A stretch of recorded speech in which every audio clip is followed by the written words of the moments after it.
Okay, at the Preston's house on Tropical Trail, Colleen asked Florida Native to come out and provide her an estimate for a shingle roof replacement. They're just now successfully coming out of the other side of the insurance journey due to the hailstorm last year. So I came up on the roof, I went to take the measurements, and I thought to do a quick video, maybe just to help other customers and the Prestons understand exactly what hail looks like on a roof, how it's damaged, and what to look for. So here on the south side of the roof, we see a lot of the pitting and the loss of the granules. The granules for your roof, in every sense of the word, are sunblock for your home. Once you lose the granules, all the protective chemicals in the asphalt shingles start to leach out, and then over time the shingles become extraordinarily brittle. Obviously in that case with the high winds, and as we get around the house you'll start experiencing the higher winds, the shingles are much more prone to loosening and then breaking off. Little reminder error here to talk about the satellite dish. We can easily remove that for you. You have the gooseneck style vents. We're going to replace those. We're going to reboot the bathroom vents. I really like how we paint all of the vents up on the roof. It's a very aesthetic charcoal gray or slate, dark slate color. It looks really good when the roof is done. Here's another symptom. Oh, I have to show you this. So you see this nail that's popping up through? That is not actually a shingle nail. That is a roof truss nail. So the nails that hold the plywood to the roof trusses, some of those nails have started to back out and actually penetrate through the shingles. To me, that could only be high pressure or low pressure due to hurricane type storms where the roof may actually expand. So that was very interesting. So I'm definitely going to keep an eye out for more of that. Obviously, when we remove the shingles, get down to the bare plywood, we're going to be looking for things like that.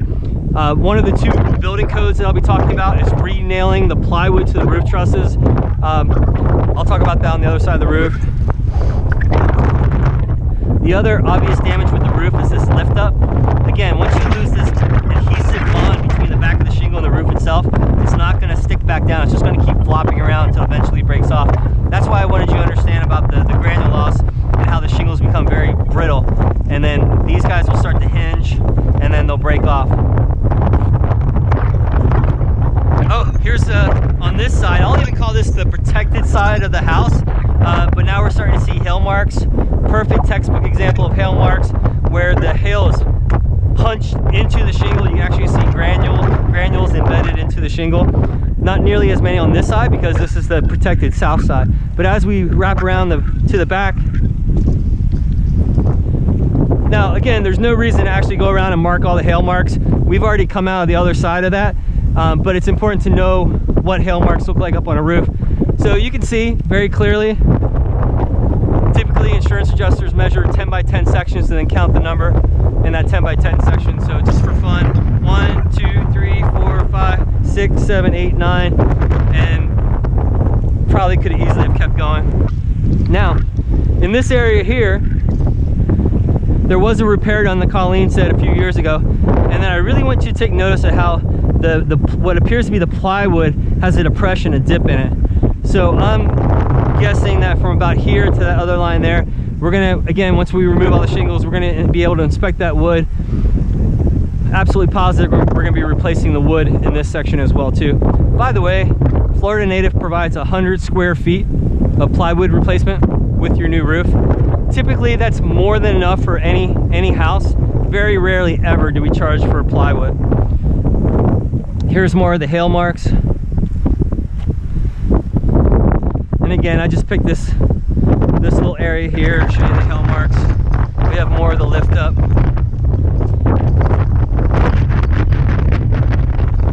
One of the fun things to do when you're up on a roof looking for hail damage is you take your sidewalk child's chalk and you drag it across any metal. And it's so neat to see that perfect hail indentation basically appear almost out of nowhere.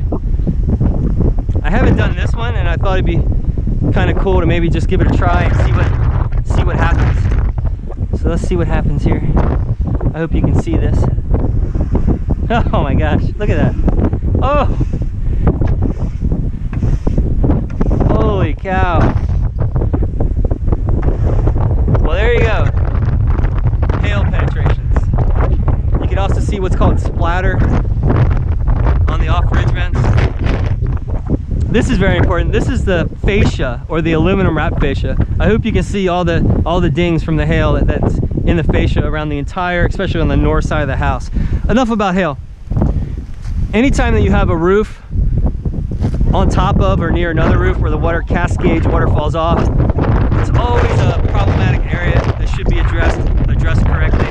So we're always going to re-flash, replace the flashing underneath the here. More often than not, we're replacing the plywood as needed in these sections as well too. And I also noticed, I highly doubt you can see it, but there's a bit of a ridge in the structure of the roof right here. So we'll address that as well too. Okay, last 20 seconds or so. Let's talk about how Florida Native is going to redo your roof correctly. Forgive my obvious metal example here, but it's really not the top layer that's so important. It's all the layers underneath that really matter. So again, like I mentioned before, imagine us removing all the shingles, all the roofing felt, getting down to the bare plywood roof. We're going to walk every inch of this roof, inspect it, anything remotely bad like in this area, and then along the back we're going to replace that plywood. You get 100 square feet with your new roof. 2 building codes that have been upgraded due to hurricanes. The first one is called Re-Nail Roof to Code. So we're going to come through and we're going to re-nail the plywood to your roof trusses. Remember that popped up decking nail that's over on the other side? Well, we're going to go through and double and triple the number of nails holding your plywood to your roof. And then we're going to cover every inch of your bare plywood roof with what's called waterproof barrier. You may have heard of peel and stick. Once this rubberized, highly sticky material touches wood, you cannot get it off. And especially in the event that we do have a catastrophic event, really it's not if, it's only a matter of when. If you do have damage on your roof, it's still not going to allow water to get inside your house with the waterproof barrier. And then on top of that, we're going to put your CertainTeed Landmark Series shingles.